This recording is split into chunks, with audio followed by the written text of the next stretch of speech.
লাভজনক হওয়ায় ঝালকাঠিতে জনপ্রিয় হয়ে উঠেছে আমড়া চাষ। জেলার বিভিন্ন হাটে প্রতিদিন বিক্রি হচ্ছে লাখ টাকার আমড়া। নৌ ও সড়ক পথে সারা দেশে সরবরাহ হচ্ছে এই আমড়া। ঝালকাঠি থেকে মানিক রায়ের তথ্য ভিডিওচিত্রে আল মুকসিদের রিপোর্ট। বান্ডেল থাকলে প্রতি সেনমানিতে টাকা বাঁচবে। বিকাশ সেনমানি বান্ডেল কিনে জিতুন প্রতি লেনদেনে। সারা দেশে প্রচুর চাহিদা থাকায় ও লাভজনক হওয়ায় ঝালকাঠিতে দিন দিন বাড়ছে সুস্বাদু ও পুষ্টিকর ফল আমড়ার আবাদ। আমড়ার মৌসুমে জেলার বিভিন্ন হাটে রমরমা বেচাকেনা চলছে।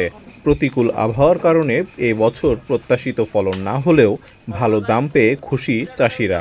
এখানে আমড়ায় কোনো কীটনাশক বা ফরমালিন ব্যবহার করা হয় না। 100-র মতো গাছ আছে এবং যে গাছগুলো মোটামুটি ফসল ধরছে। অন্য ফসলের চেয়ে এতে খরচা কম হয় আর দাম পাওয়া যায় ভালো। জেলায় ছোট বড় সব হাটেই কম বেশি আমড়া কেনা বেচা হচ্ছে বলে জানান আড়তদার।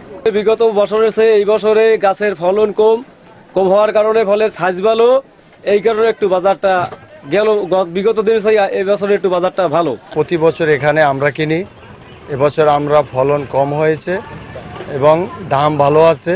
এই অঞ্চলে আবহাওয়া ও মাটি আমড়া চাষের জন্য উপযোগী হওয়ায় কৃষকদের মধ্যে আগ্রহ বাড়ছে বলে জানান কৃষি বিভাগ। মাটি এবং আবহাওয়া উপযোগী হয় আমাদের কৃষক ভাইরা এবং অনেক যুবক ভাইরা এই আমড়া চাষে ঝুঁকছে এবং এটি একটি বাণিজ্যিক ফসলও ইতিমধ্যে হয়েছে। চলতি মৌসুমে ঝালকাঠিতে 602 হেক্টর জমিতে আমড়ার আবাদ হয়েছে, যা থেকে 4578 মেট্রিক টন ফলন পাওয়া যাবে বলে আশা করছে জেলা কৃষি বিভাগ। আল মুকসিদ, চ্যানেল আই।